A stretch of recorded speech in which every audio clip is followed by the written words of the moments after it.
Um polinómio é uma expressão como aquela que podes ver aqui, que consiste num ou mais monómios, que são expressões constituídas multiplicando constantes, como por exemplo 2, por potências de x, como por exemplo x².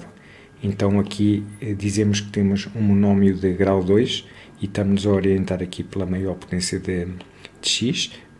De uma maneira análoga dizemos que temos aqui um monómio de grau 1, o expoente de x é 1, e aqui temos um monómio de grau 0, porque podemos escrever como 1 vezes x elevado a 0.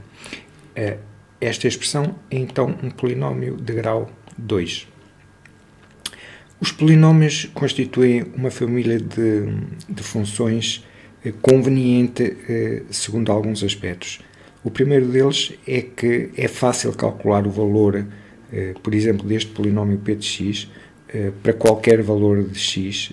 Por exemplo, se quisermos calcular o valor do polinómio quando o x é igual a a, tratamos de substituir a em cada ponto da expressão onde aparece x e calcular o valor da expressão resultante daí, que podes ver aqui em baixo. Por outro lado, o polinómio é uma função fácil de derivar. Portanto, tendo um polinómio p de x, facilmente calculamos p' e p de duas linhas e, portanto, é fácil obter um esboço do gráfico de uma função que seja polinomial. Finalmente, também é uma função fácil de integrar, o que facilita cálculos de integrais de expressões deste tipo. O mesmo já não podemos dizer, por exemplo, da função seno.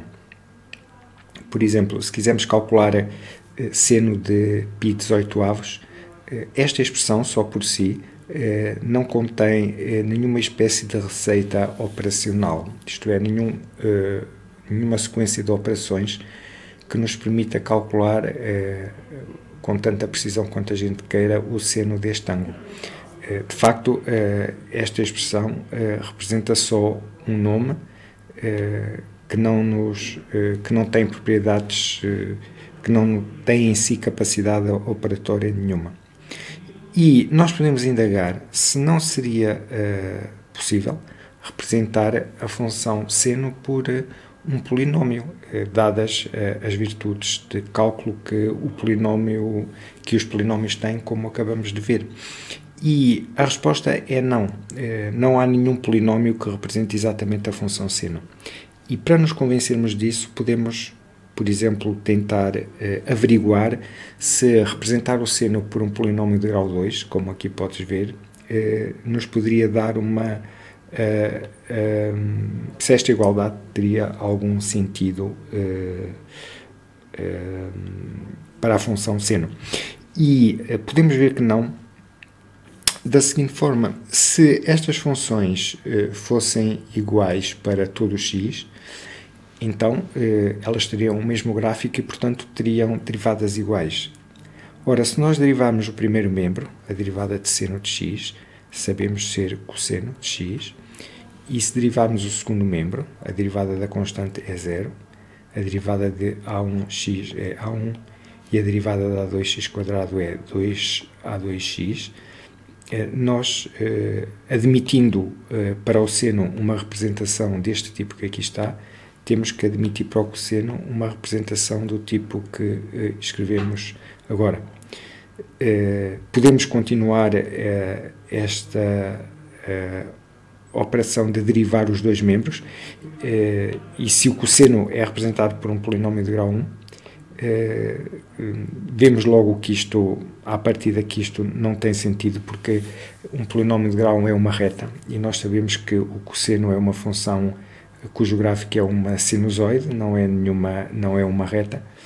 Portanto, chegamos logo a uma conclusão errada. Mas se formos derivando sucessivamente para chegarmos a um absurdo sobre o seno, a derivada de cosseno é menos seno, está aqui, e a derivada desta expressão é 2a2.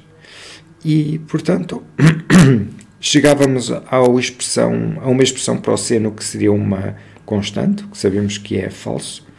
Se continuarmos a derivar, isso salienta para nós o caráter periódico que, em termos da forma, que estas derivações sucessivas de seno têm.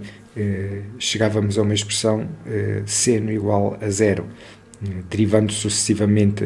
Espero que possas ter entendido que a derivada de cosseno é menos seno, a derivada de A1 mais 2A, 2x é 2A2.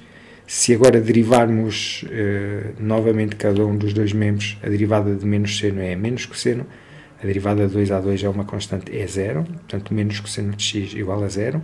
E se derivarmos novamente, a derivada de menos cosseno é seno de x e a derivada de zero é zero. Portanto, se considerarmos que o seno é um polinómio de grau 2, somos obrigados a concluir que o seno de x tem que ser o polinómio nulo.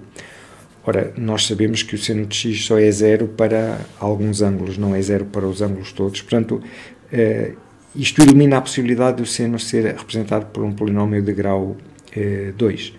Podemos também pensar, e se em vez de uma aproximação por um polinómio de grau 2, considerarmos um polinómio de grau 3, ou de grau 4, ou de grau 5, ou de um grau qualquer superior n. E o facto de o aumento do grau não nos impedir de chegarmos a esta conclusão, a uma conclusão deste tipo, por anulamento do segundo membro perante derivações sucessivas, fica visível se nós virmos, como falamos antes, a periodicidade que estas derivações na sua forma têm. Se eu derivar o seno uma vez, duas, três, à quarta derivação eu obtenho novamente seno. Portanto, o primeiro termo de uma aproximação para a função seno de x, ele não se anula nunca, ao passo que o segundo termo, por muito elevado que seja o grau do polinómio que nós coloquemos deste lado, se eu derivar este polinómio n mais uma vez, vou obter zero.